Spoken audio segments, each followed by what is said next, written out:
We've only just begun.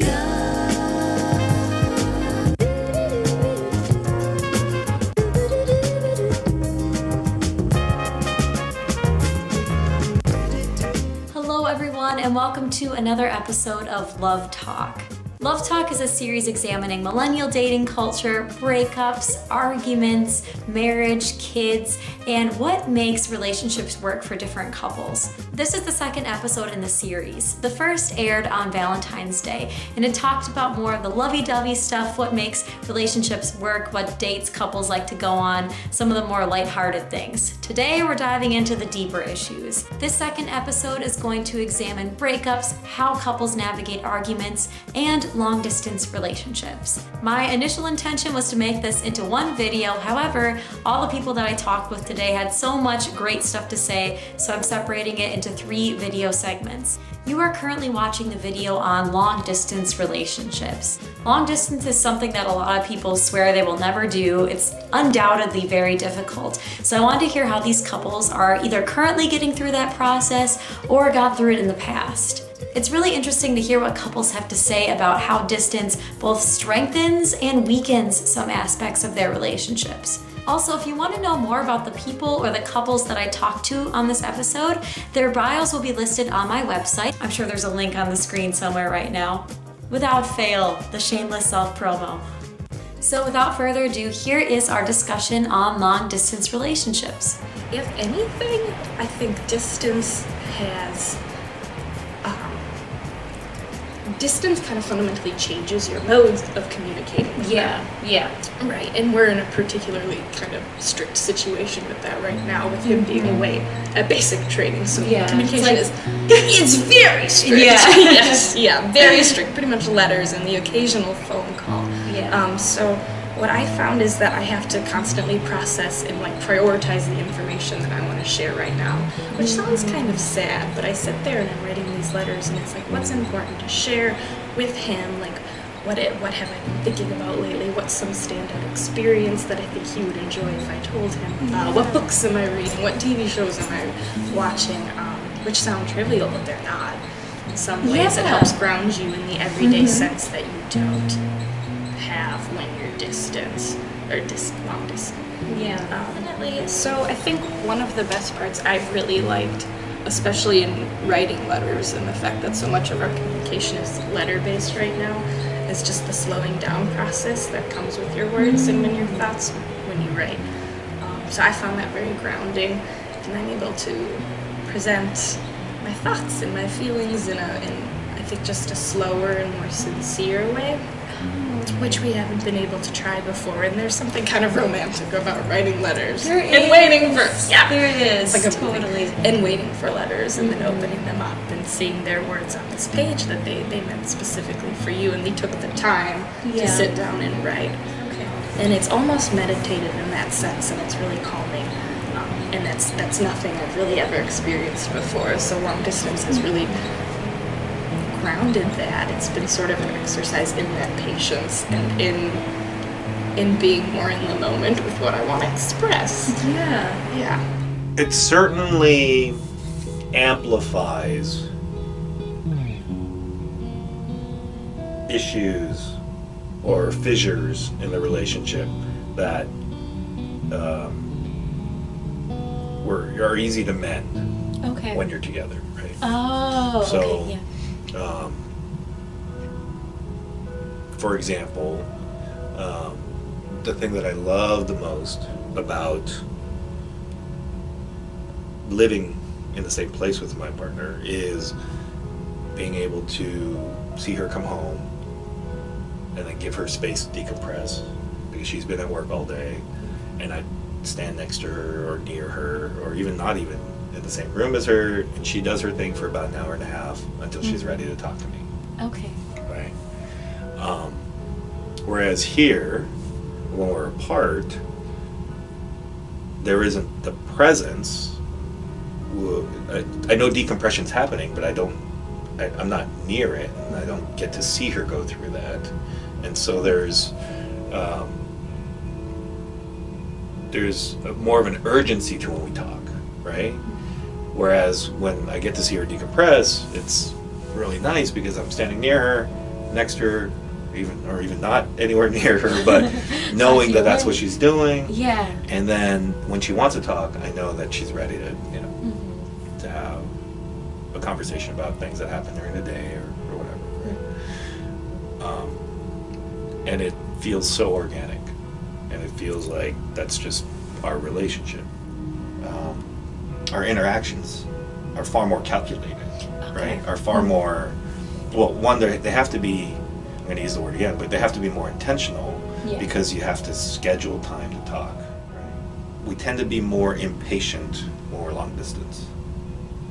Whereas when we live in the same place, there is a patience with each other, right?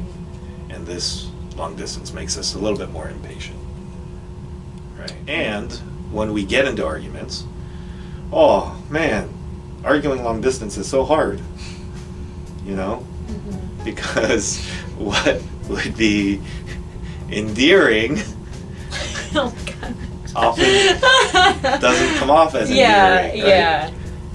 It's like, that asshole thinks he can make a joke now, whereas when you're physically together, even though the timing may be off, there's an ability to be more forgiving about it because you're next to each other. Are there any good aspects of it? Of long distance? Yeah, I think there's really good aspects in that it teaches you how to communicate better. It teaches you how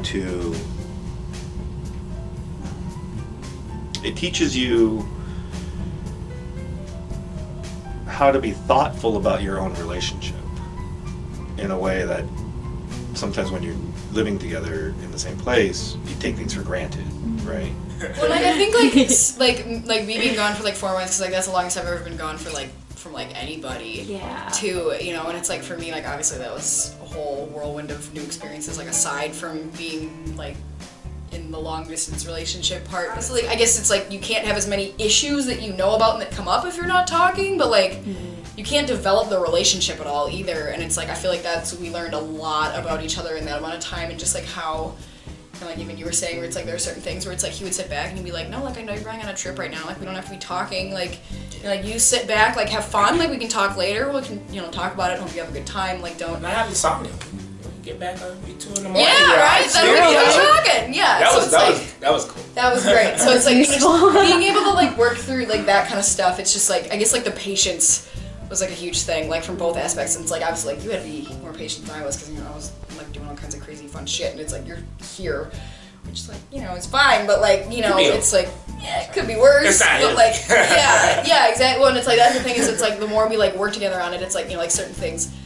I don't want to be obnoxious as sacrifices, but just being able to talk about it and work through stuff as in hey, okay, if we're at least willing and dedicated enough to make this work, even if we do have arguments and stuff about certain things, and it's I kind of sit back and be okay, at the end of the day, is what's going on right now worth completely screwing everything up for? You learn how to really pick up on sort of virtues that your significant other has. I love how productive she is all the time, and when she went abroad, it's I know she's going to be extremely productive going to class, going on field trips, meeting new people. So it's I probably shouldn't play Madden. Maybe I should be doing something else. Yeah, My girlfriend's traveling the world. She's traveling the world. If I'm sitting here playing Madden, she's gonna text me back, man. Just maybe if I do something, do my homework or do this or find something interesting to get into with my friends or something like that. Anything, just it's just sort of you pick up on some of those virtues that your significant other has that you think wow, I'll take this along with me. Yeah, I think maybe part of the reason we were so successful, I guess you could say, in our time apart, especially when I was abroad, is we really looked at it as an opportunity. Because I think since we did start dating so early freshman year, we hadn't experienced college apart. And we already back then were thinking a lot about the future and future engagement and marriage, and that was very much so on our minds, and we knew that that's what we wanted. But right before I was going abroad, we like kind of just started to get hesitant because like we felt like we knew our identity together, but we weren't sure if we knew our identity as like individuals, which I think is a really interesting balance to hold in a relationship.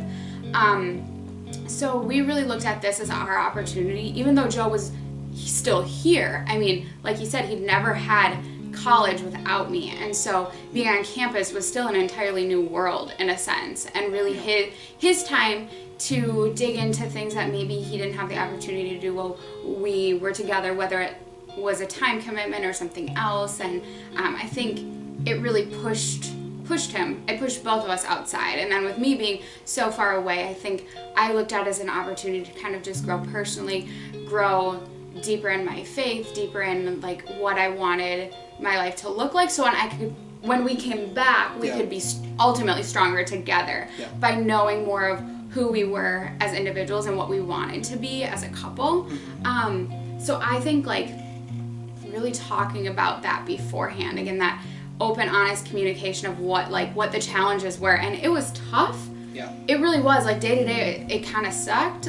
But at the same time, it wasn't that bad. Yeah. Like it was very well managed, I guess. Like there were ups and downs, but I think ultimately we knew that it was only a period of time, and that we had growing to do during this period of time that was necessary, and that when we came back, it was just going to be like so much better. Like I said, the biggest thing was probably us preparing for and talking about the time that we were going to be apart, because I feel very strongly as if we hadn't talked about that, if we hadn't had kind of prepared ourselves and had like goals for us to accomplish, then I feel like we would have definitely, or at least like me speaking for myself, would have definitely almost just like taken the semester off and like would have not necessarily tried my best to make sure I was still doing the things I needed to do, keep myself accountable, and just, obviously keep her on my mind and like at the forefront of all of my thoughts.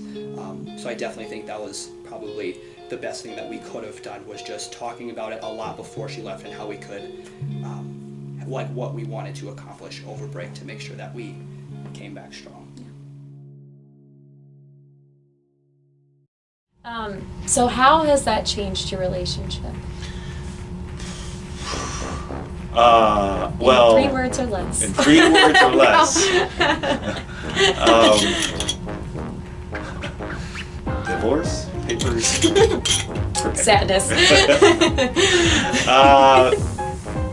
Divorce papers pending. Okay, so are there any good aspects to it? Have you found? I mean, it's Distancement's the hard one. Amy Murata. Quote Amy Murata. Year is coming to a close for some people, and they're starting to reevaluate. We need to talk about X, Y, and Z. Sorry. Flashback to London. X, Y, and Z. Be sure to shower first. Major key. Anything else? That's a major key. Shower. Yep. Be sure to shower. Gotta do it. Yeah. And so, like, Clean with yourself. that,